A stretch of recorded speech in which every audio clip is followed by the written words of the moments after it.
వాస్తవాలు లైవ్ టీవీకి స్వాగతం. కర్ణాటక రాష్ట్రం రాయచూరు జిల్లా కేంద్రం ఏరువాక పౌర్ణమి పండుగను పురస్కరించుకొని ముంగారు సంస్కృతి పండుగ సందర్భంగా రాయచూరు మున్నూరు కాపు కమిటీ ఆధ్వర్యంలో రాయచూరు వ్యవసాయ మార్కెట్ యార్డులో జరిగిన ఎద్దుల బండలాగు పోటీలను ప్రారంభించిన మక్తల్ నియోజకవర్గ శాసనసభ్యులు వాకిటి శ్రీహరి, రాయచూరి మాజీ ఎమ్మెల్యే పాపిరెడ్డి.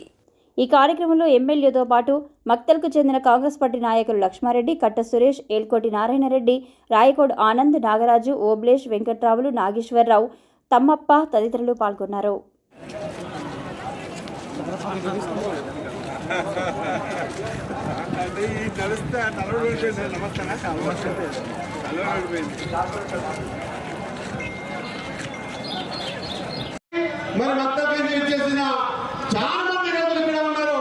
మీకు మనకంతా మత్తలు రైతులు రెండు వేరు కాదు. ఇంతకుముందు మా కాంగ్రెస్ మాట్లాడుకుంటూ నేను మా ఇద్దరు మాట్లాడి ఎద్దుల కట్టి ఒట్టి సమస్యలు చేపిస్తాను. నాన్న అంత పని చేయొద్దు. ఒకవేళ వీలైతే నేను సిద్ధంగా ఉన్నా గుమ్మడానికి, ఇంకొక మీరు తయారు చేస్తే నేను గుమ్మడానికి సిద్ధంగా ఉన్నానన్న మాట గుర్తు చేస్తాను. రైతులు సుభిక్షంగా